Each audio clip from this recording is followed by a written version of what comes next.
Tony, what do you got on the opening of the movie? Did you find anything redeemable in there? No.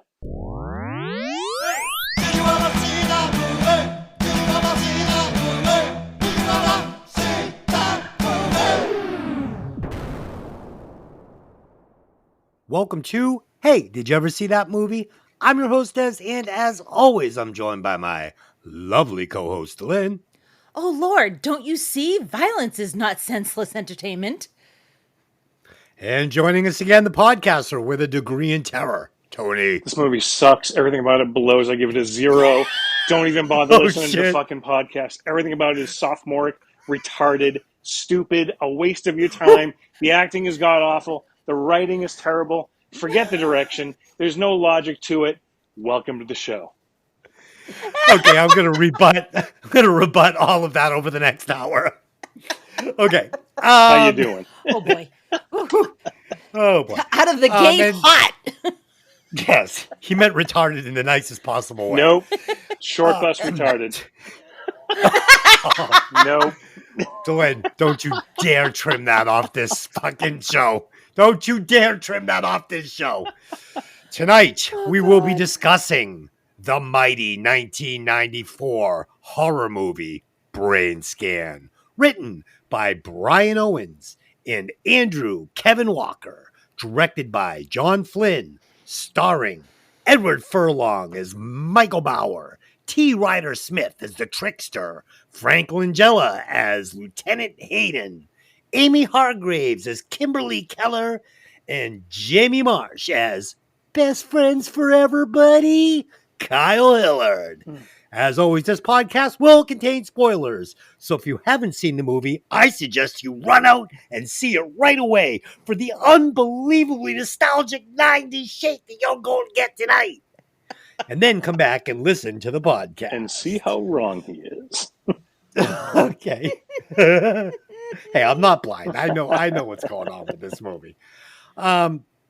If you are listening to this show on YouTube, we beg of you, like, subscribe, and share, and also leave a comment.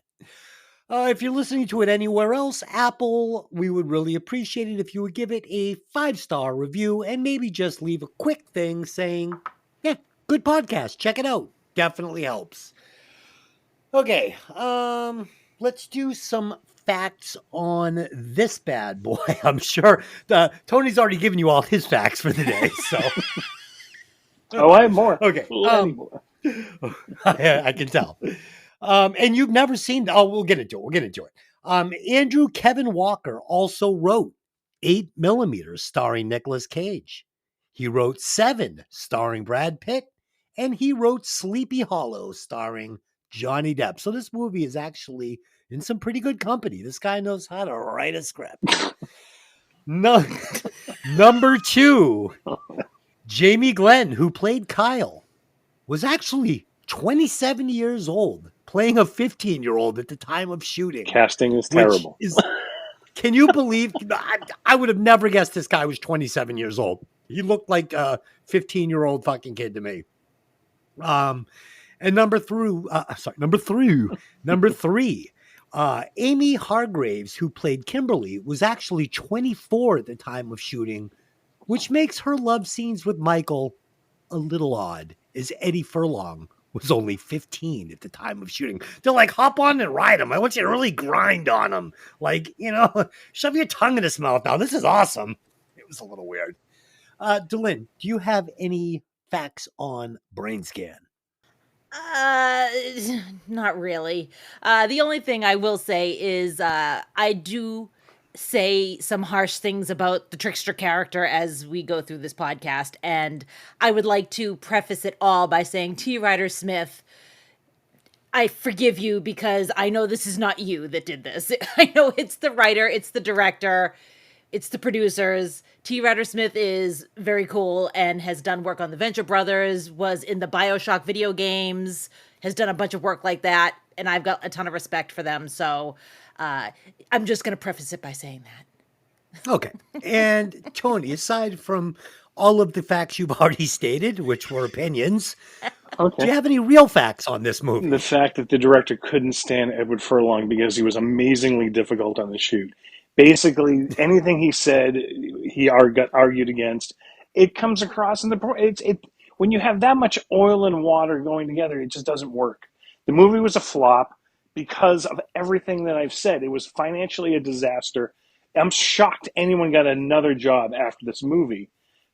Because you're right. Looking at the credits, they went on to do good things. So everyone, this must have been I stepped in dog shit. Let's just move on, scrape it on the curb, and move on.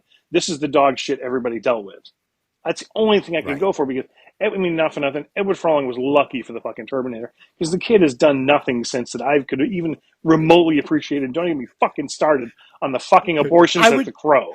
So it just. I would say that Edward Furlong has definitely eaten a lot of cheeseburgers and possibly smoked a pile of crack since this was recorded. It's just everybody in this movie. Frank Langella, I'm like, all right, well, at least we'll have one good performance. The man sleepwalked through the entire fucking movie. It should have been a cardboard standout of 1976 Dracula, Frank Langella, and I would have bought it more than the performance that he fucking gave us. The man was sex incarnate in the 70s.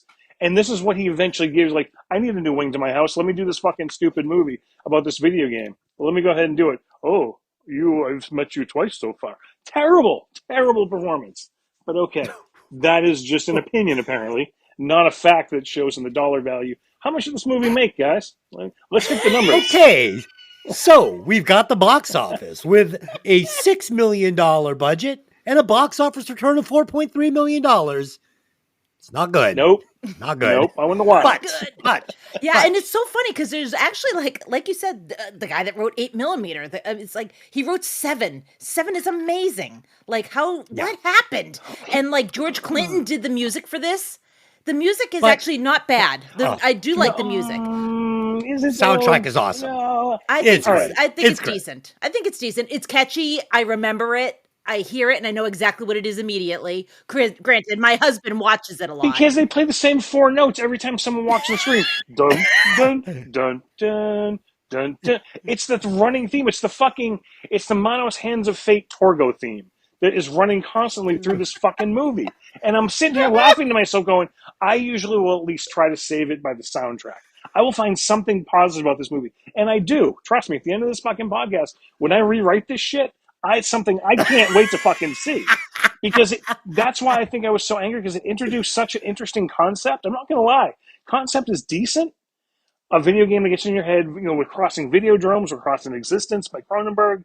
We're hitting on definitely good points. But the execution, Jesus H. Christ, I've never been so dumbfounded. My wife walked in the room to change her clothes, looked at what I was watching and said, for 5 minutes, and goes, this is fucking stupid. I'm like, you're 100% right, and I've gone through 92 minutes of this. It's like, wow, all right, let's move on. This feels like Tony's Revenge for the Strangers. Am I right? And Clue. Oh, fuck Clue. Like I said, I'm gonna take a big steaming Clue on this movie. Okay. Oh shit. Okay. Let's do some quick opening thoughts then. So I'm going to explain myself here. Okay. I saw this movie when it was released down at the Harbor Light Cinema with my, at the time, best friend. We used to go out and watch movies and kind of review them ourselves afterwards. We'd sit in the theater and talk about what we had just seen, all stoned, and it was just good times back then. Sometimes you just explain exactly why the movie is as good to you as it was. We were stoned and young. Yes. Oh, yeah. So, yeah, exactly. We were stoned. We were young. I mean, what? This was 1994. I was 24. We used to have so much fun. He'd come by, pick me up. We'd smoke a bone. We'd go to this theater, and we would basically literally just buy a ticket for whatever looked good. We were doing this like once a week, once every 2 weeks. And we got to the Harbor Light Cinema, and we saw Brainscan. We see this, this picture on the marquee, and I'm like, all right. Heard nothing about it. Let's watch this. And yeah, I mean, in 1994, I loved it. I did. I remember, we got caught up in the moment, Tony. Imagine seeing this in 1994 with a friend of yours. You have no idea what you're going to see. You sit down and you're served this. It kind of blew me away. I was stoned, whatever. So I saw it on the big screen. I had a great time. But I'm very nostalgic for this movie. I love the way it looks the dress, the way they dress, the kids' room is like off the hook cool. You know, we're getting Primus, we're getting some fun 90s music. It's nostalgic. Okay. Is it a pile of shit? Yes. Okay. Yes. It's a pile of shit. Nut loaded it is. And pieces of corn in there. Yes. The kind that sticks to you that you're Yeah. wiping for an hour going, when's it going to stop? That's this movie. Yeah. Yeah. I mean, it smells like curry. It's messy, but it holds a place in my heart. But we're going to break it down. And I'm going to be honest. And Tony, I agree with you. If I wasn't in love with this movie for personal reasons, I would drop my trowel and shit right on it with you. I will never take away someone's nostalgic love. And I think I said that when we were chatting beforehand.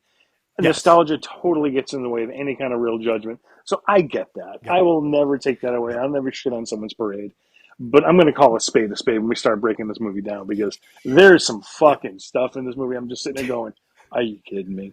But okay, we'll get to it. But this is one of those movies that I do put on probably once, twice a year and just watch it because it just makes me feel good. Like this is the bedroom I wish I had. This is the life I wish I had when I was that old, And again, that's why I think I've tried to give it the benefit of the doubt, because all right, here's the horror nerd. Here's the horror kid who's like got the heavy metal stuff going on, but he doesn't listen to heavy metal music. He's got the posters. He's got Alice Cooper on the fridge, but yet there's never Alice Cooper playing in his room. But anyway, licensing, whatever. Okay. But he doesn't. I don't want to get ahead of ourselves. Yeah, we'll get into it. We'll get into it. Yeah. So, Tony, had you ever seen the movie before preparing for the podcast? I had not. And I kept saying to myself, every time I saw it or you had an opportunity to, I'm like, oh, that just looks cheesy. But every poster, every video box, always just like it had the big face of the Trickster on it. And just the name, the Trickster itself. I mean, shit, the 90s band was bad enough called Trickster, let alone this creature that looks like that. It was terrible. So I'm like, I never gave it the play. Maybe if I saw it back then, I would have given it a little bit, but it's like, oh, no, I never could. So that's a whole nother pile of shit, Tony. I'm like, let's just cross over into your Breaking Vinyl. Okay. And Delyn, had you ever seen the movie before preparing for the podcast? I have seen it several times because you forced me to watch it. Okay. Okay. All right. Let me give you guys a quick synopsis and then we will get into it. A teenager is part of an interactive video. A teenager is, I was going to do it, the Trickster, part of an interactive video game where he kills innocent victims. Later, the murders become real. I think that should be where he kills innocent victim, but whatever. Okay, let's get into it. Delyn, break it down. All right. Teenage horror fan Michael Brower has trouble sleeping at night. He has reoccurring nightmares of the automobile accident that killed his mother and scarred him for life, leaving him with a limp. His best friend Kyle wakes him with a phone call and tells him about Brainscan, a new horror video game that is supposedly the next big thing in horror. Michael is dubious but orders a copy. He also stares out the window like a creep at the girl next door, Kimberly. But Kimberly clearly knows that he's watching and doesn't seem to have a problem with him watching her take her bra off, but whatever.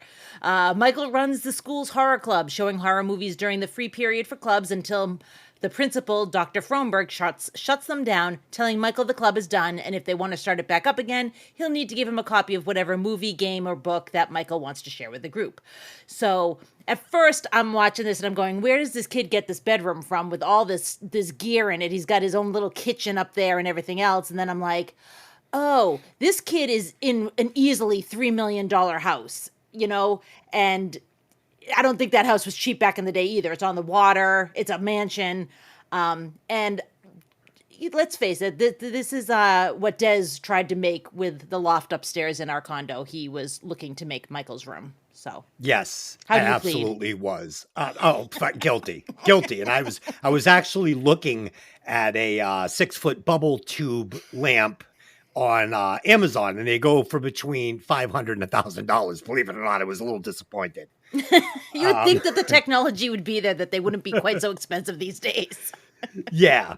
And one thing I wanted to say, so a lot of people are like, sure, his dad's got money, but where does he get all this cool like tech that he has, which now looks kind of ridiculous. But I mean, this is like, before we ever thought about having, a picture of somebody that would pop up when they called. And right. Yeah. So, it has been it has been said that his father, was a software developer type dude, and that a lot of this tech was stuff that, his dad had developed and Michael got before a lot of people did. So I thought that was kind of a fun thought to have, even if it wasn't really true. Well, because then it puts the wrinkle in, did his dad develop this game and send it to him? Right. No. So this opening scene of the car accident, this looks great. This is one of the best scenes in the movie, and it starts off strong. I mean, the storytelling, unfortunately, does dissolve, but this looks great. It tells us everything we need to know about Michael and his family dynamic, which is important. It explains why he is the way he is. It explains his relationship with his father, who was obviously hiding in work to avoid dealing with the loss of his wife and his damaged child. And yeah, I think it's important to, people say, oh, Furlong played it flat, Furlong played this. But I kind of see it as more of like, I mean, what's he supposed to be? He's a kid with a fucking destroyed leg, no father, mother died, PTSD from this accident. He's fucked up, man. And we're going to get into how fucked up this kid is and how broken he is. And finally, kind of like what I was saying in my opening thoughts, the character of Michael just felt relatable to me. He's a latchkey kid, check. He loves good music, video games, check. The only difference is he had a nice home with a killer room, this amazing Honda Spree. Like, he had a Honda Spree. Fucking Honda Spree. Yes, please. Check. I'd like that. And funny.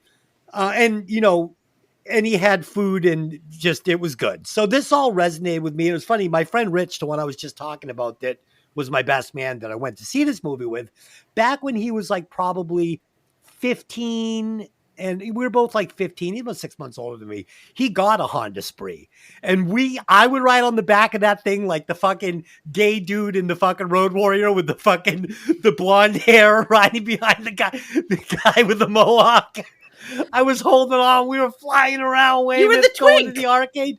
I guess. I mean, 1846 market therapy has begun. Yeah, I was the golden boy and he was Fez. It was no good. Oh dear. On his black and purple spree. Tony, what do you got on the opening of the movie? Did you find anything redeemable in there? No. Oh, So he said no. All right. So the movie starts. We get this nighttime thing going on. You get Edward Furlong close up at his face, bathed in sweat. Very, very obviously bathed in sweat. His hands are sweaty. His face is sweaty. All right, he's having a nightmare or a wet dream. Either one, because the acting is so terrible. There's not a lot of terror on his face. It's more like I'm taking it. I'm loving it. Oh, yes, more, please. Because that's the porno acting level that fucking acting we're dealing with right off the fucking bat. Now, when we jump into the flashing lights, we get the car accident. We see what's going on. All right, I'll give it that. That was a decent scene. We see a destroyed leg. We get the impression, all right, he lost his mother. We got it. Now, somewhere in the middle there's this dog that runs up to a house and runs by to show, oh, look, $1 million house, great. Funny thing is, I'm sitting there going, why is that dog carrying something? Funny thing is, that's the last shot of the fucking movie they reused, and the dog's carrying a fucking foot. I don't know why, Wait, pause. but I noticed that. No, I'm not going to pause. I'm going to explain it to you. I'm going to explain it to you. I was going to explain it to you at the end of the movie, but go ahead. Feel free. I'll explain it to you because I actually have this later on in the script, but I'm going to tell you now. So a lot of people are confused by the end of the movie. Spoiler alert! That they think it's supposed to be just the video game, and none of this happened, right? But then they see the dog with the foot, and they go, "Oh, but I thought none of it happened." Okay, so Michael gives the CD to the principal. Principal says, I have to view everything you watch going forward. So clearly, the principal has started playing the game. He has now killed the first victim, which is always the fat guy with the tattoo on his foot. That's level 1. That's disc 1. And that is why we see this, because we are now seeing the movie start over again through the eyes of the principal. And in the opening scene, we're seeing the game ending for the last person that played it. There it is. I don't know. That's kind of weird. That was... Don't question me. That's a stretch. That was a stretch. He's hurting himself with that stretch. It was a budgetary constraint. We need an outdoor shot. We need an establishing shot. Fuck, grab Steve. Get that one that we almost cut at the end. Yeah, the stuff we put after the fake credits because we're not Marvel yet. Go ahead and pull that one in. We'll just throw it in the beginning. No one will know the fucking difference because we didn't focus on the dog anyway. Anyway, back to the wet dream that Edward Furlong is having. Okay. So he's in bed. He's having this reaction. He's doing whatever. He has a dream. Okay, great. Wakes up. We get the tense scene. He's establishing his room. I'll give you 100%. Room was amazing. I'm like, all right. Gets the phone, the answering machine from his dad. Dad's staying at work more and more. Everything you said, 100% right. They've established the universe. We get a rich kid who's left alone most of the time.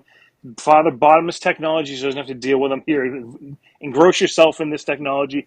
I can't deal with you. You can't deal with me. You have trauma. I have trauma. Whatever. He's got Captain Wide Face next door. He watches undress. I don't know what the hell was up with her head. I'm sitting there going, is it a guy? Is it a girl? I couldn't fucking tell. It's Rocky Dennis from fucking The Mask, who lives next door to him. And he's fucking... So he's watching her. She's watching him. We get the creepy, leery thing. Right now, I'm not sympathetic towards this kid because he's just not... I'm not buying it. It's like you're a creeper, but you're obviously the hero, but you haven't given me anything to latch on yet.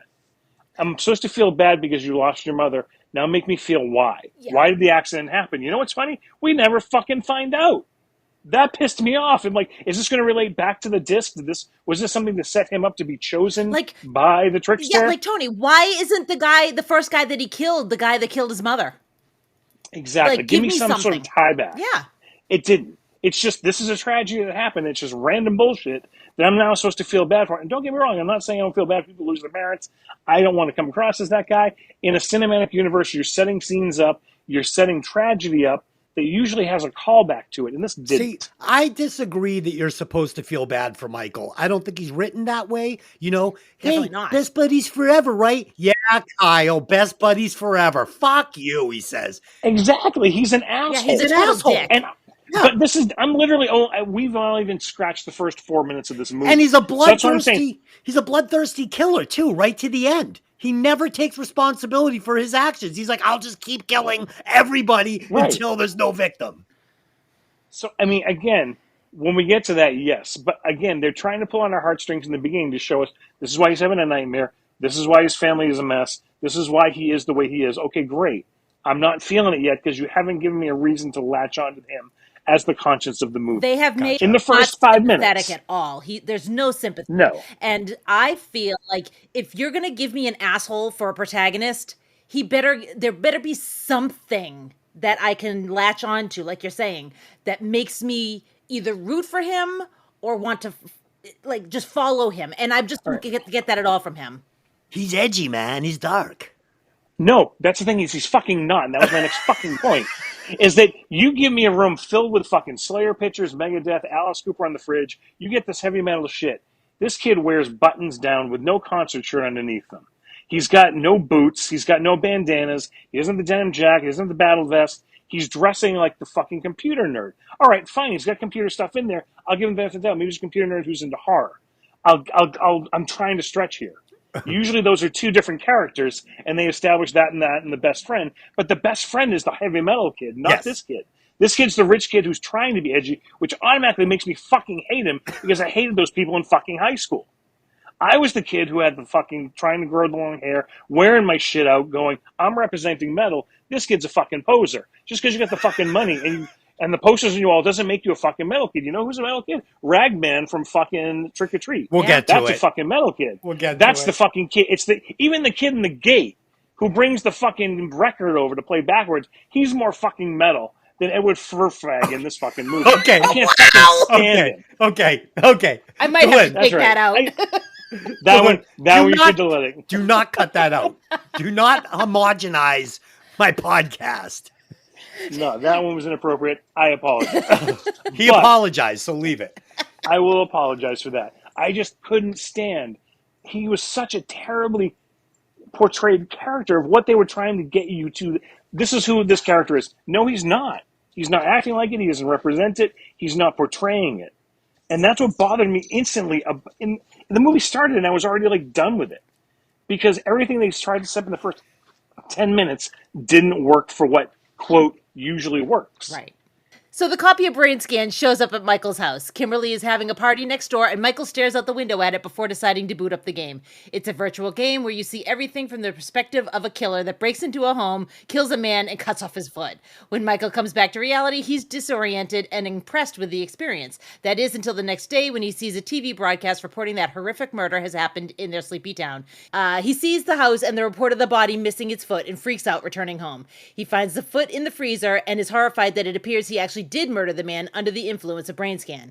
A man with a crazy red faux hawk and crushed velvet jacket emerges from the TV and begins to taunt and coach Michael, explaining that he's in the game now, and if he doesn't play the next disc, he will be found out by the witness to the crime. While waiting for the next disc, that's hard to say, to arrive in the mail, Michael attempts to cover his tracks by burying the foot, but is found by a dog who wants to use it for a chew toy. He's barely able to get it away from him before the owner shows up.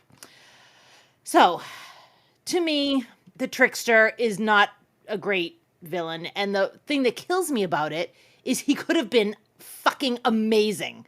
Like, he's basically like a less goth version of Nick Fiend from Alien Sex Fiend. Like, he could have been so cool. And Des and I talked about this at length this past couple of days after we watched the movie.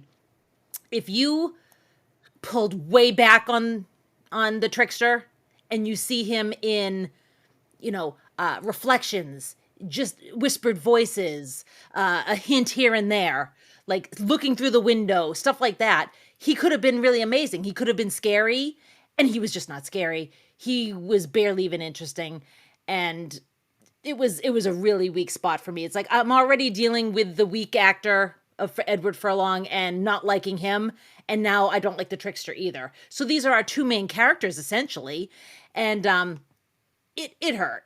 It hurt the movie. I wish they'd given him the Jaws treatment. The less you saw, the better it was. Yeah, I agree that it would have been better if they had treated this like, Tyler Durden, where they're gonna kind of allude that it's the same person, like you said, with reflections and stuff, and kind of just softballed it into us. But so Tony, you've kind of already touched on it a little bit, but I have to do this now. So I have to draw the comparisons between this movie and the 1986 movie Trick or Treat, which we have already done. Both have an introverted high school teen that lives in their parents' attic. Both have a cool room, metal posters. They both have one close friend. Both have the hair metal supernatural bad guy that influences the main character to kill his classmates. One gets their murderous plan from playing a record backwards, the other from playing a video game. And finally, they both draw the line at killing the popular girl that they're in love with. This is the same fucking movie, but not as good. Yeah. Same movie, not but not even as close. Yeah. Not even close. Not even close. I agree with you on Trickster.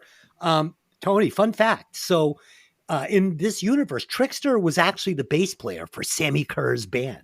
But after Sammy died in the hotel fire, Trickster invested his money into a video game company called Brainscan. And but if they connected that, I would have actually gone, you know what, that's pretty cool. All right, they should have. But seriously, I'm sure you guys know this. They were hoping, because they didn't know if there were going to be any more Nightmare on Elm Street at this point. So they were hoping that they were replacing Freddy Krueger with the Trickster as the next franchise smartass bad guy. But it just didn't work. I wish they had left the character as just a voice on the phone, voice on the TV, and possibly just a face that would appear from time to time, like Dylan said, in reflections and maybe on the TV screen for like one true reveal. And finally, this first kill, again, I thought the beginning of the movie was good. It devolved as the movie went on. But this first kill, it's fun, we get the POV with the trickster's narration. We still haven't seen him at this point, so it's scary. I like the voice a lot. It definitely delivers a cool mix of like slasher kill with like cutting edge VR game. And you got to remember too, watching this in 1994, Sega CDs coming out, things are starting to get a little more exciting in the video game world. And I was really into video games at this point in my life. Like I was into it. Tell everybody about Tomb Raider. Oh, fuck. So I had bought I was married before Delin for a minute. So I had bought Tomb Raider. And back then, there's no internet or anything. So you get stuck. They had these lines you could call these 555 like cheat lines. And they put the number like in the little pamphlet of the game you would buy. And I was calling this thing nonstop. So I remember after I had finished Tomb Raider, it was like the end of the month, we get the phone bill. My wife at the time was like, what the fuck? It was like a $350 phone bill. It's like $2 a minute. And I had like hours in on this fucking thing, solving this game. So yeah, big trouble for that. It's so on brand. Oh yeah. And then we get the most disturbing scene in the movie, which is Eddie Furlong guzzling warm milk. It's fucking gross. The scene is gross. Tony, rip it apart. Thank you. I will take it now. First of all, we actually have a friend, Tracy, who was one of the Nintendo experts who people would call. She was one of the people who are on the other line. Really? Oh, that's so cool. So funny.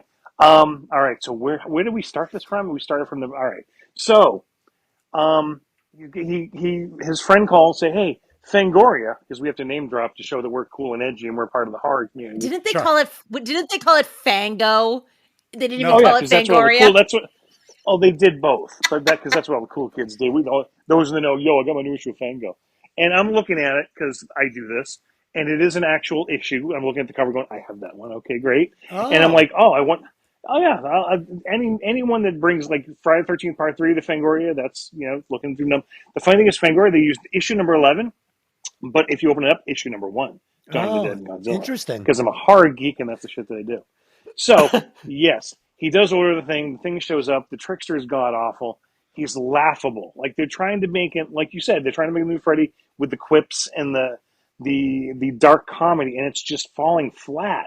There were a few times I actually did appreciate his performance, going, all right, I see what they did, and like, if you, on paper, I need a being that has a mohawk. All right, we can do that. Has an elongated large head. All right, that sounds pretty creepy. He's got ice blue eyes. Piercing ice blue eyes. Sounds terrifying. His mouth is overcrowded with too many teeth. And he's got a nose ring.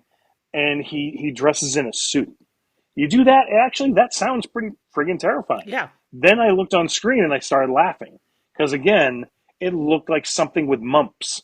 That had like somebody who didn't get braces put on. It was terrible.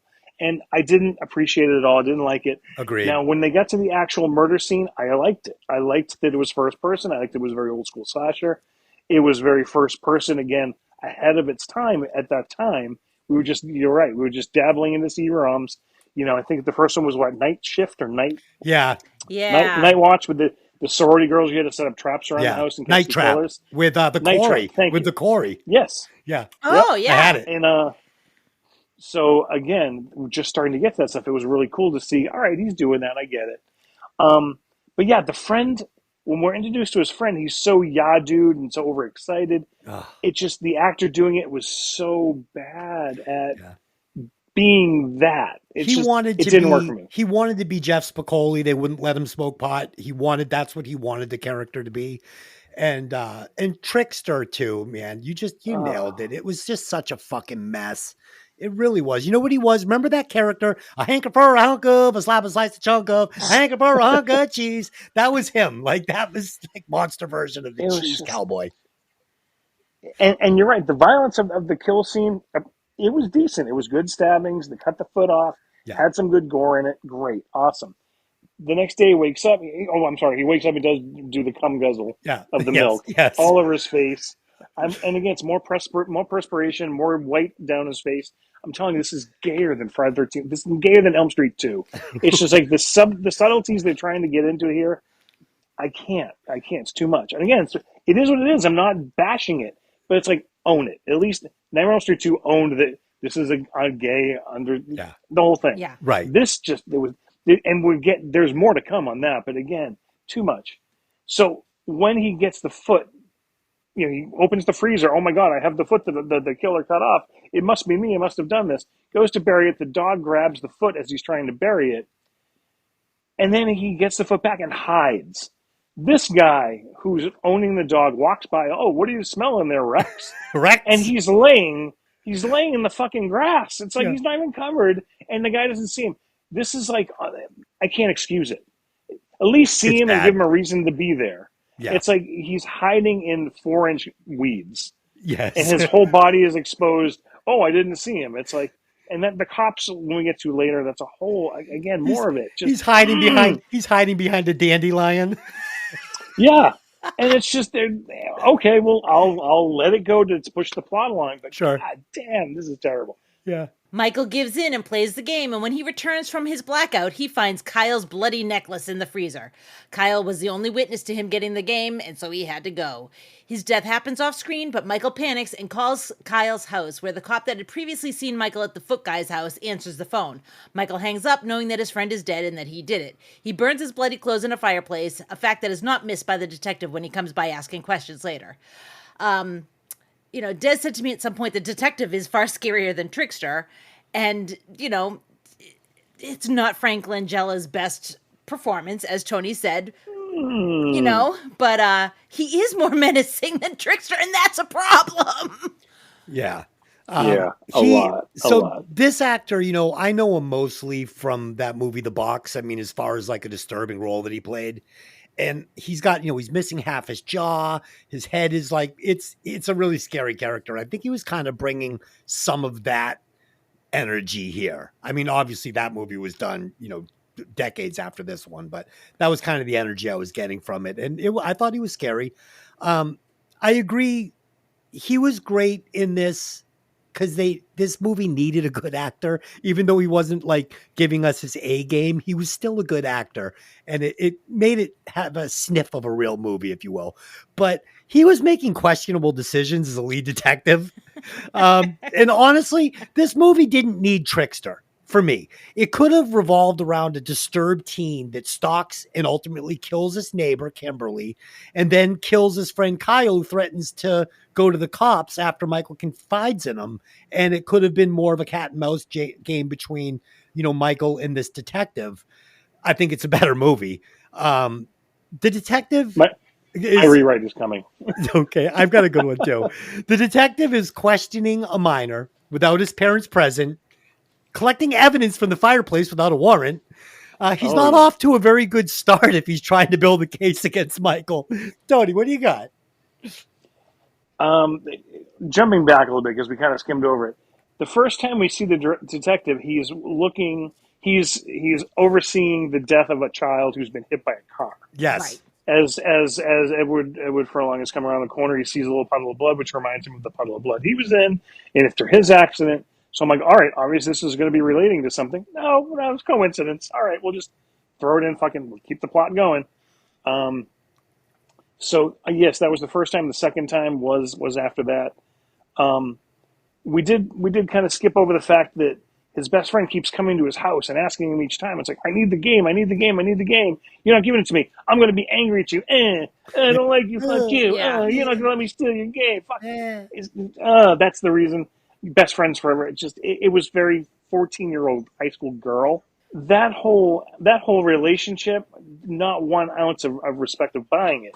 Now let's take it again. I apologize to keep going back because we again didn't touch on it. He runs this horror group. Yes. Now there are other kids there. There are other, we'll call it freaks from the school. All the long hair, the people wearing the metal stuff that he should be wearing, but he doesn't. Yep. And none of them back him up. None of them are his friends. Why? No. That bothered me. Like, we never saw them. Yeah. He's a dick. Exactly. But that's the thing. It's like, when we hear, again, I'm jumping ahead for this part because it makes no sense. It's like, these are the people, we talked to your classmates and the people in your club, and they thought you were scary. Like, yeah. Really? You're scary? You're spooky? All of them had the look of that in the 80s, early 90s would have been persecuted for being a killer. But we don't know, this maybe kid who comes from a $3 million house, who has all the technology, who has a rich dad. Why do we keep going on him when there's no real evidence that we've seen? Maybe yet? Michael has like killed a neighborhood cat and showed everybody. Maybe again, my things. rewrite is coming. My rewrite is coming. Okay, kind of rewrites itself. It does, because that's the thing. It's like he's given us no reason to believe why he would be looked at. Yeah, just because a phone call. All right. You get the phone call, you check the records. At that point, yes. But they didn't do that when he's now become suspect number one. He's just, oh, you're a teenager who I happened to see twice before. You Right. obviously must be a suspect here. No, terrible coping. You're Yeah. not a good police officer. Frank Langella had a killer career in his early, because he was the 1970s Dracula. It was very sexy. He was cool. He was wanted all over the place. He's an intimidating actor. He's a very tall, very close to Christopher Lee-esque presence when you look at him and what he can deliver. He didn't get a chance to deliver anything in this but terrible lines. Tony, best line in the movie, and did you actually laugh out loud and feel the comedic timing when the principal says to Michael, what movie was that? And he goes, Death, Death, Death 2. And he goes, oh, gee. The principal's like, oh, Jesus, for Christ's sakes. I fucking laughed out loud. I thought it was really good. I just think that, and again, I know the principal is a throwaway character for reasons that will come up. Yeah. But again, get decent extras. He was so over the top. He was, the only thing I can compare him to is the principal in Back to the Future. That's how over the top comedic he was. But with some lines that were crazy, like he's talking about boners and rape and jacking off, boners don't rape people. People rape people with boners. What? That's why when I read that this guy went on to write 8mm and write 7, I'm like, all right, I see where the evolution is going to go. This was him getting his feet wet and some quote edgy. So he thought this could have been an after-school special. Yeah. You take out 2 scenes of nudity and the murder scene. This really could have been a Lifetime after-school special. Yeah, totally. Quote, disturbed skid. Yeah, It was that terribly acted. Latchkey kid gone wrong. A neighborhood watch is formed, and men with guns are searching the area looking for a killer, because that never ends up badly. Dr. Fromberg finds Michael skulking about and accidentally gets a pallet of bricks dropped on him, and it kills him. So he's now killed another person. A police officer that was investigating Kyle's death runs afoul of the neighborhood watch and is killed. Michael returns home with Kimberly watching from her balcony, calling to him, asking if he's okay. You gotta pause here, because this whole scene with the neighborhood watch and the Langella telling them no guns, and they're all walking around with their rifles. Guns. I feel like you're reading. Are you reading my notes? No. She's reading my notes. No, I'm not. I can't see your notes. Oh, that's right. I was eventually going to get there too. It's just going to be like, I don't want to see anyone with guns. It's a 3-foot-long hunting rifle. How would you not see this? Dude, all right, Dylan, go, because we got to break this down. Go ahead. And I was just going to say, and then the guy gets killed because the guy turns around and he shoots him thinking he's the killer. And then Langella's like, who's going to tell his wife? And it was just like, this is like pulling teeth. Again, like you said, we get the detective making the questionable decisions, allowing this local posse that made up of trigger-happy townies to search for the killer. It's beyond stupid. It's beyond a bad idea. And after his partner is shot and killed, he's like, God damn it, I told you people, no shooting. Now look what you did. You killed my partner. Go home, and I will call his wife. This is ridiculous, and this isn't how this would happen. There would be state troopers everywhere, lights everywhere. Everybody would be locked down. The guy with the rifle would be in cuffs. This would be a big deal, but nope. It's like the next morning, like none of this ever happened. I mean, I still can't quite figure out why Eddie Furlong was trying to go to Kyle's house. Did they explain that? Yeah, because he left evidence. The evidence being his footprints in the mud. Even though every teenager in the area has the same size foot at that age, and it wouldn't have fucking mattered. He's got to go move that. That's his best friend's house. Of course, his footprints are outside. Like, duh. Exactly. Yeah. But again, we have to make it a big point to get him there, and that's dumb. So the actor that played Kyle was really looking forward to doing this scene where he gets killed by Michael. And he actually kept asking the director, when are we going to do this scene? He was all amped up to do it. But the test audiences said that they liked the character of Kyle so much that they did not want to see him murdered. And they were questioning these test audiences. They were watching, this movie as it was coming along in production. They were showing it to people and saying, what would you think of this if we did this? Why didn't they fix it then? Because what the fuck? So they cut it. I personally think it would have been an emotionally powerful scene because it's one of the only things they even try to feed you a little bit is that, Kyle loves Michael for whatever reason. Again, too many sleeping bag slumber parties. I don't know. But I would have liked to have seen that. I would have liked to have seen that scene. A lot of late night warm milk. Yeah. No. And I agree. Michael should have refused to play the second disc. He should have said, no, I'm not playing the second disc. I've already done enough. But he's down to murder his best friend to save his own ass. He is not your average teen. He is a deeply disturbed person. Like you said, Tony, where do you draw the line? And you say, okay, I've made one mistake. I'm not going to make it two mistakes, especially since it's going to have to be Kyle. I'm going to have to take the bullet here. If I get caught, I get caught. But he's like, well, I like Kyle a lot, but if we got to cut his foot off, we got to cut his foot off, right? Well, Tony? he doesn't tell him it's Kyle beforehand. He just says there was a witness. You got to go back in and kill him. No, so he plays no. the game, and and then he's surprised that it's Kyle. It's like, no, he knows it's Kyle before he does? plays the game. I don't because he think goes, so. no. He just doesn't. No, he doesn't want. He doesn't. No, he doesn't. Because You sure? we don't know it's Kyle. We don't know Kyle till we open the fridge and reveal that his little heavy metal necklace is Yes, in there. that's But it That's the doesn't matter. know. But it We doesn't didn't matter. know. He sees Kyle before he fucking slashes him because the room is covered in blood, like the opening scene of fucking Nightmare on Elm Street. Yeah, Looks but like what he I'm killed him with a saying law is- machine. but Before he put the disc in, he didn't think it was Kyle. Thank No, He you. thought but it was no, a suspect. But he still murdered Kyle once he realized it was Kyle. I mean, he got to the house and knew it was his bedroom, crawled in the window and slashed him. well, it's almost like Because- when he no, comes because he out, he's blacked blacked out. out. No, because then you're changing the rules of the universe. Because we Well, already I saw agree. what it looks like But when this you is- play the game. But this is a problem. This is why. because- This is why.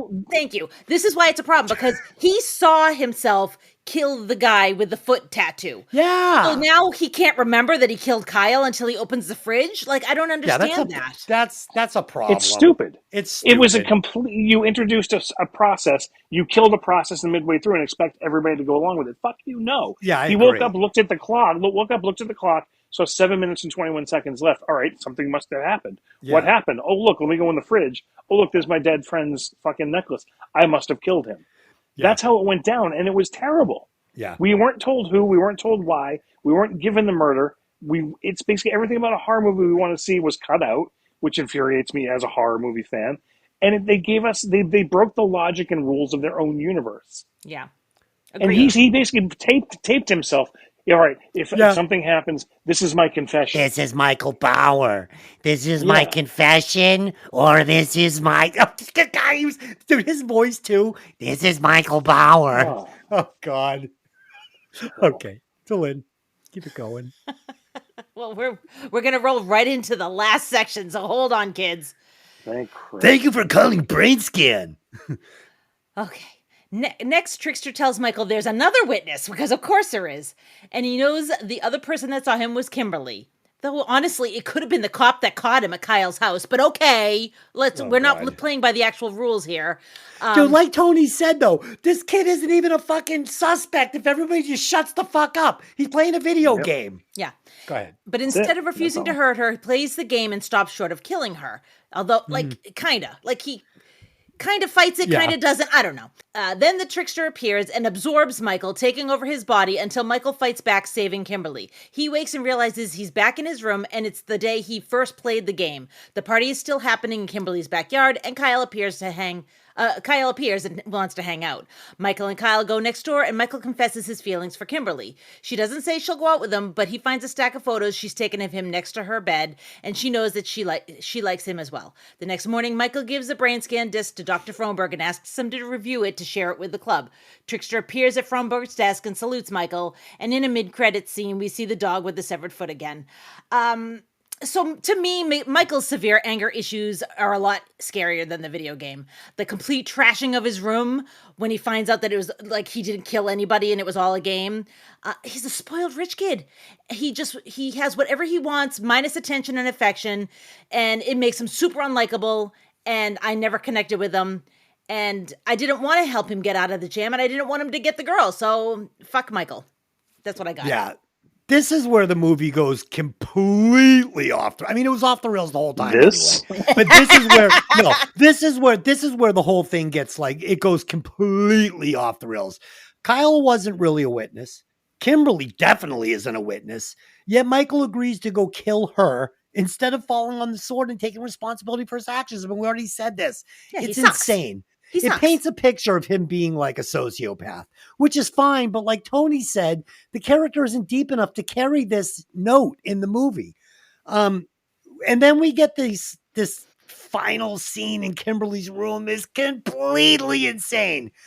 He's there to kill her, but she's willing to let it slide because she takes pictures of him and lets him take pictures of her with her boobs out. And somehow all this picture taking adds up to them being in love. What the fuck are we talking about? Michael, I know you want to jam those scissors into my jugular, but look, I take pictures of you. Can't we just move past this and be in love? Sure. Then we get this time cop scene, right? Where Michael and Trickster merge together like the two fucking senators. It is ridiculously, it's, as Tony would say, retarded. And then we get this weird Twilight Zone cartoon shot of Michael spinning in this like cartoon swirly bird.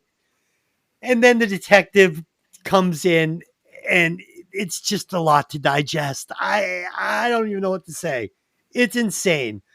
Now for the end of the movie, being a video game hallucination, I already told you guys what I think. I think that we're seeing the principal starting the disc over disc one. And now we're seeing it through his eyes. So I kind of feel like this might just be one of those like movie things where the disc goes around and it replays itself over and over and over again.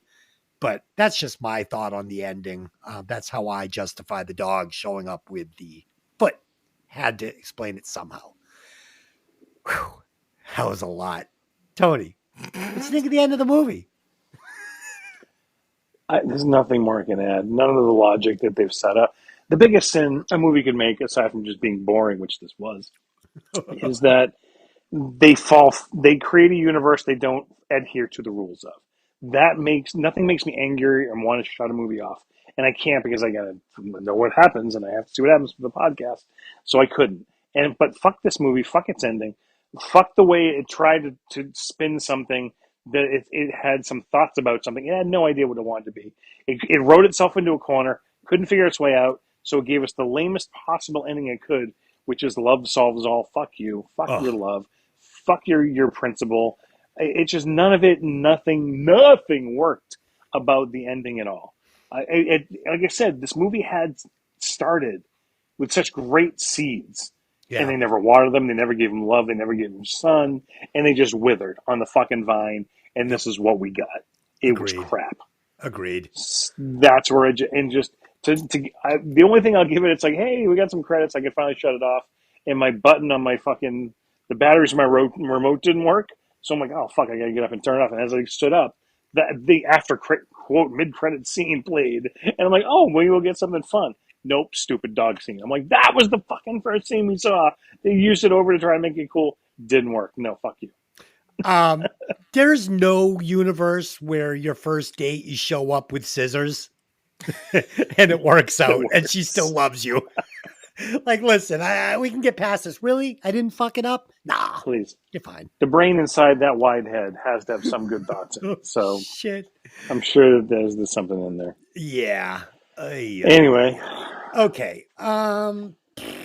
Let's recast it and give our alternate endings. I'm really looking forward to this. I think we talked me off a ledge too here. I think we're going to be okay at the end. I think this is going to wind up where it belongs. Oh, yeah? I'll get it started. Is it before or after Streets of Fire? That's the question. Okay. It better be below. So I would replace Michael and Kyle with the two Coreys, which would make this film more campy, more funny. These two guys could be a perfect foil to the trickster. It would just put this thing the rest of the way down the rabbit hole for me. And I think we could swap out the detective with Sean Penn. Dylan, you're raising your hand? I'm raising my hand because my recasting for Kimberly plays perfectly into your recasting. I recast Kimberly with Heather Graham. Oh, perfect. Oh, License to Drive 2. Yes, I love it. I love it. Yeah, so that we're starting to push this thing into fucking like Lost Boys with these two. Hey. It would make it a little more fun. Tate, do not put Lost Boys in your fucking mouth on this podcast. I take that You back. take that out of your mouth. I take that back. If I will Will Smith the shit out of you with this. I take it back. I deserve that. Okay. Okay. Tony, recast it. You should go first because I got some stuff to talk about. So aside from just that recast, do you have anything else? Oh no. Well, I've got my alternate ending, but we're gonna have to get to those after. Right. Oh shit. All right. Well, I got some stuff here. So obviously the biggest one is going to be Edward Furlong. I will be taking. I'm going to zone on I totally just zoned his name. It's the kid. It's the youngest vampire from Near Dark. Oh. He's in the River's Edge. Jason Miller's son. Yeah, I don't know his name, but I know who you're talking about. That kid. He is going to be Edward Furlong. I'll just leave it at that. When we get to the alternate endings, I'll continue. That's a movie I cannot watch. River's Edge. I've seen it, maybe 2 or 3 times. No longer can watch it. It's so scary. This movie is going to follow suit. So go on with your ending. Okay. And we'll get to mine. So we'll let Tony go last with the alternate ending. It sounds like he has a whole thing. So I think I want to write mine now. I'm thinking about it. Delynn has already said that she has this amazing ending. She's been working on it all week, so I'm excited to hear that. Excited. Okay, so here we go. I could have gone more traditional, but I wanted to have fun with this one and left field. So in my ending, it was all real, and Michael gets away with it. But months later, Michael is abducted from his home in the middle of the night by 2 well-dressed men and stuffed into the trunk of a Cadillac. The 2 men pull Michael out of the trunk of the car. He realizes they're in the middle of a cornfield. The men tell him the man he killed with a tattoo on his foot was a made man. And there were surveillance cameras in the house that the police did not find. And they have fingered Michael as the killer. They then beat him savagely with baseball bats before dumping him into a shallow grave and covering him with dirt while he's still breathing. The end of Casino. That's awesome. Okay. The end of Casino. Yes. Okay, so I am going to rewrite, just like I was saying earlier. First, the guy who was killed first was actually the man who killed his mother in the car accident, because why not? Like, that just makes sense. Sure. So that I would rewrite. I'm going to rewrite Trickster. He's, a voice in your head. He's reflections. He's scarier. You, revamp the look. Make him look more like Nick Fiend from Alien Sex Fiend, because that's what he looks like anyways. And then at the very end, he takes the desk to the principal and leaves it on his desk because the principal's not there.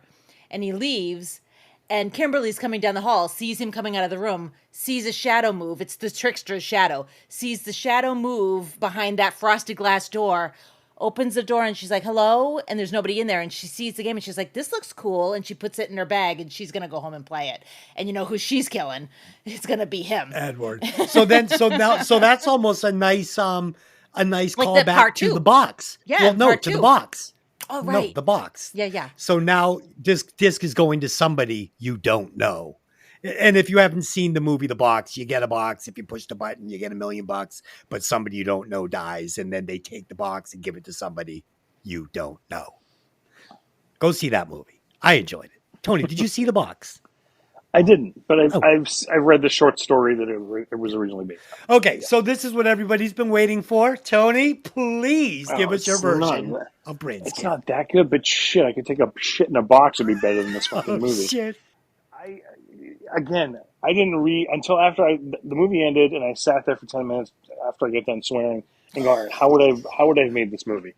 And then I went on, did the research, and I found out, 7, 8 millimeter, because shit, that is what I was picturing for this movie. So it's funny that's how they went on to write these things. That's what really struck me as good, because it's there. The seeds are there. You give me that kid, the creepy kid. Mother's not in the picture. Mom left dad. Dad's an abusive alcoholic asshole. We see this, instead of having a bum knee, it's because we have flashbacks of his father breaking his legs. We have him beating him mercilessly. He's an alcoholic. The kid dabbles in drugs. He's a fuck up.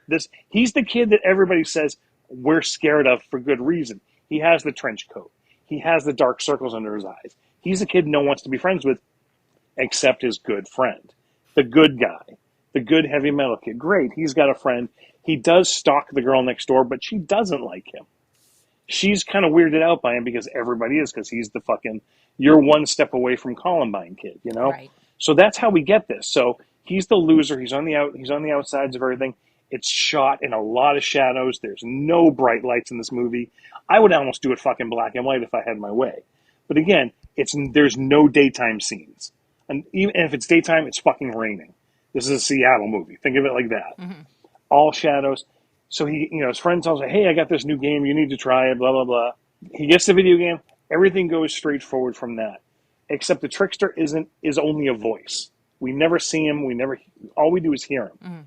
And this is, again, we go through this. We start seeing him, his tendencies. We see the video, him enjoying it. He is enjoying doing the killings. He's not scared by it. This is leading him down a path he was meant to go. Mm-hmm. And his best friend, this turns into a story actually about the best friend trying to save him from going down the route. The video game keeps pushing him, orders the next disc. He's like, dude, I need you to stop playing. It's like the friend is aware of what's going on. The cops are starting to catch on. He is being stupid in the games and pushing the limits of how horribly he's killing people. It's not just one. Each disc is like 2. The next one to get to level 6, you got to kill 4 people. And each one's a different way. Like it's like achievement unlocked. You can use a gun, a knife, and a noose. And we see each one done over the succession of like the 24-hour period. And it gets darker and darker and darker, where this kid is literally going down apt pupil darkness, like disgusting ways. Right. And at the end, we find out, of course, there is no video game, there is no trickster. This is in his head. He's fucked up. This is your Fight Club. This is your Tyler Durden. Yeah. The best friend's not there. He had a best friend who dropped. We find out he had a best friend that he dropped. Best friend dropped him because he's too crazy. And that's where it goes. This is a dark fucking individual sociopathic type movie. Because that's what this movie introduces. A traumatized kid who has the money and the means to do whatever he wants and to get away with it. But we introduced a goofy video game character, a silly best friend, a love interest, and an actor who can't pull off the darkness. The only other person that, aside from the Miller kid, is the older brother in Stranger Things. Yeah. In the first season only, when he was greasy and awkward. Yeah. That is someone who else could pull this off. Or even like an Ethan Suplee when he was younger before he got silly. Yeah. You know who I put in your movie? I take the 2 kids with their fucking everything about them, just the characters out of Lords of Chaos, the McCulkin character, and the kid and the other kid. Yeah, and the kid who ends up killing him at the end. I put those 2 in. Macaulay is fucking the kid, the nice kid, Kyle, and the murderous singer is Michael. And now we've got a movie. Oh, you could also take Macaulay Culkin and Seth Green. They were in Party Animal together. So that was a fucking crazy movie. It was nuts. That and almost all true. I did have a twist ending on it that the girlfriend, it turns out that she was actually filming him killing and they get together at the end, but that was too much. We've seen that too many times that she turns into fucked up. But so no, just keep it one sociopathic Descended kid to has the madness. one. It's just one push that he needed to follow his instincts into darkness. So Tony, him and Kimberly actually have a site on the dark web where they sell snuff films. They're in coots together. It wouldn't be any stupider than what we watch. So yeah, that could happen. That could happen. Don't get me wrong. I love the dark web movies, like the movie Unfriended and those kind of. I love those movies. I watched those stupid guilty pleasures. Yeah. All right. Let's see where this goes. I was actually really surprised at how uncomfortable that movie, Lords of Chaos, made me feel. I thought that was a really scary movie. I thought it was a dark comedy when I started it, but then I realized, holy shit, this is rough. By the end, I was a little shaken up. I was like, okay, that was a lot. I need to watch like fucking Fletch or something to get to bed. Okay, let's do some final thoughts and rewatch scores. Tony, you go first tonight, and then Delin, and then I'll give you my score. I'll tell you what I had written down and what I'm going to finally give it. Tony. All right, because it had a good premise. It started out with seeds, like I said, and just didn't do anything with them. So I gotta give another 0, but dude, point 5. Oh, point Because 5. there's no good soundtrack. I hated the soundtrack, the 4 notes. I'll give it. All right, great. We got Primus for a scene. She had a Metallica poster in her room. Sure, she's like a popular kid, but whatever. She had Metallica, so I'll give him. That's my point 5, is because I saw Metallica in the movie for a second. That's the extent of what I liked. I think that's the same score I gave the Bruce Willis space movie, Fifth Element. I think I gave it a 0.5, didn't I? Maybe. I don't remember. Okay. Dylan, what'd you think and what's your score? It's a rough one. It's really not good. Neighbors moving up. I I know that it's nostalgia for you, and for that reason you enjoy it, but I didn't like it the first time I saw it. I didn't like it this time. I've not liked it any time I watched it. I feel bad for T. Ryder Smith. I feel like he could have done something really interesting here, and he could have become a franchise, villain. It could have worked if they had just done it right, and they just didn't. They had, like Tony said, they had the seeds, and they fucked it up. And so I'm going to give it a 1. Okay, so I had written down, I had wanted 3.25, and then I watched it. I brought it down to a 2. Then I brought it down to a 2.98, which is I have written down here. But okay, so this is crazy, stupid movie, over the top antagonist. It doesn't work. It's horrible. But I'm going to give it 1 point because I saw it in the movie theater with Rich, and I'm super nostalgic for that experience we had. And I'm going to give it 1 point for Michael's room, but then I'm going to subtract 1/4 of a point because Michael was in it. So I'm going to come in with a 1.75. This movie is fucking trash. But if you take edibles and you want to watch something funny, go ahead and check it out. I mean, I don't even know. You know what? I honestly don't even know if I could recommend this movie. I could recommend Trick or Treat to somebody. Yeah. And for some reason, Trick or Treat is almost the same movie, but it's good and this isn't. It was so better. 1.75. It knows what it is. Yeah. This tried to take itself way too seriously. Trick or Treat? No, not at all. I don't know. When they tried to flush Sammy Curd on the toilet, it got a little loose. Dude, but that's funny. As soon as I saw Skippy from Family Ties is my heavy metal hero, fuck, I'm on board. I'm in. Sold. Dude. That's how I knew the level of it from that. Okay, let's talk about fucking Trick or Treat for 1 second. The one scene where the lady gets pulled through the TV and then explodes into ash, and then the friend is trying to vacuum her up. Dude, let's not forget that fucking she's talking to Ozzy Osbourne when she's murdered. Yes, but it's that scene alone with him trying to vacuum up the dead lady. The best. It makes me laugh so hard. For that alone, it deserves the points it got. And he turns around, Sammy said, "Hey, Sammy, how's it going? Maybe I got a milk bone." Oh, God. Oh, shit. Okay. So, Dylan, please calculate scores and tell us if this lands under Neighbors. Oh, it lands under everything. We have a new bottom of the pile. Oh, shit. Well, Tony said it was worth doing. That's a slap in the face to this movie. It's number 78 with a score of 1.08333333. Oh, wow. So what's above it? Streets of Fire at 1.33333.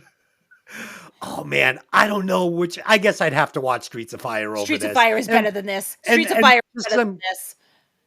At least I can spank it to Diane Lane, at least. Absolutely. Yeah, and the music, I Can Dream About You. I mean, come on. Yeah. Just so you know, right above Streets of Fire is Staying Alive. Okay, and just give me the 2 above that, so I have the bottom 5. Okay, Iron Eagle at 2.1, Strange Days at 1.98, Staying Alive at 1.843, Streets of Fire at 1.333, and Brainscan at 1.08333. That's accurate. That's I good. agree that's completely accurate. Yeah. Okay, we will be back next week with Urban Cowboy. So this is basically Staying Alive with a cowboy hat on it. Yeah, get ready for a new number to low. He's literally just torturing us with these shitty movies at this point. I picked this specifically because I thought that Staying Alive was such a great podcast because Mikki hated Staying Alive more than Tony hated Brainscan, if that's possible. Oh, I'm going to have to go back and listen to that. Hated it. She hated it. And this, in my opinion, is she's going to hate it even more. So I personally think this is like an officer and a gentleman in a fucking cowboy bar, but we'll see. We'll see. Oh boy. Okay, so that's it. Until next time, I just have one question for you. Hey, did you ever see that movie? Best friends forever? Best buddies forever? See you later.